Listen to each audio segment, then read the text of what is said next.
There's a logical fallacy called the Nirvana Fallacy. It's the idea of like, if I just had this one extra piece of gear, or if I had this life circumstance happen, then I'll be happy, then I'll be complete. And the truth is, we're not comparing on an objective standard. We're comparing our current imperfect reality to an imaginary, ideal version of what could be. And that's not inherently a bad thing. It's really powerful for goal setting, for ambitious people, for creative people to push to the next level. But the question can be asked, what is the next level and why do we want to get there?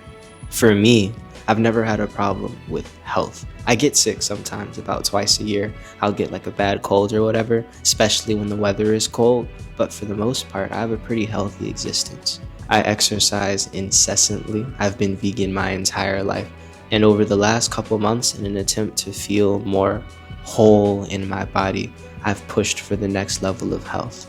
This journey started maybe a year ago when my Kung Fu teacher decided to share Tai Chi with me. He shared with me that my movements, while powerful and focused on strength, lacked a smoothness and a grace that Tai Chi would help with. And in practicing Tai Chi, being aware of my breathing, I feel not only more aware of my body, but more connected to it. I can feel when I'm tense and where I'm tense. And through meditation and study, I even understand why I'm tense.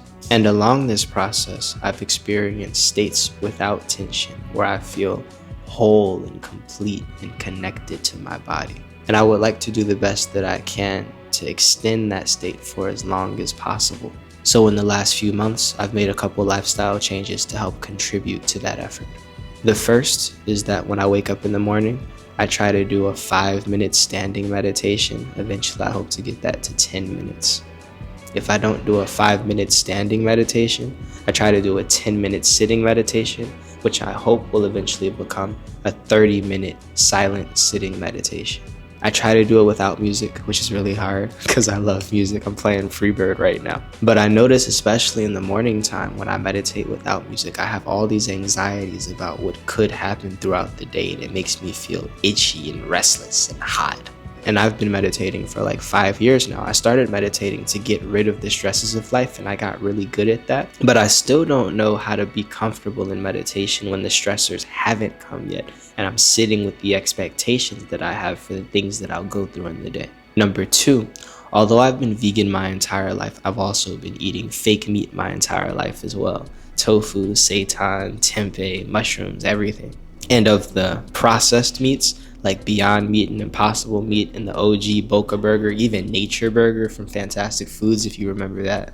Even though they're advertised as protein-rich foods, oftentimes there's a very high sodium content and a high carbohydrate count as well. And because we know that pumpkin seeds have some of the highest protein content in plant-based foods, in addition to cashews and almonds, I've started minimizing my consumption of processed artificial meat for whole foods instead. I've been experimenting with nut meat using chestnuts, walnuts, almonds, and cashews. And every now and again, I'll treat myself to some deep fried mushrooms. Lastly, and this is more recent, I've been experimenting with the alkaline diet and some kind of fasting. In the morning time, I've been drinking fruit smoothies with like blueberries, strawberries, and protein powders. And this morning, I'm trying this alkaline drink of sea moss, cayenne pepper, and sea salt with lime in water, and I'm going to see if I can make it through at least half the day just on that alone. This process of refinement, of cultivation, of transformation is purely for my own edification. And also it's an experiment of curiosity.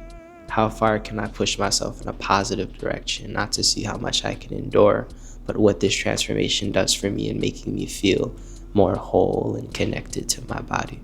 So wherever your journey leads you, I hope it brings you to a positive place where you can have more happiness and joy and love in your life. And I'll keep you updated on how this goes. Peace.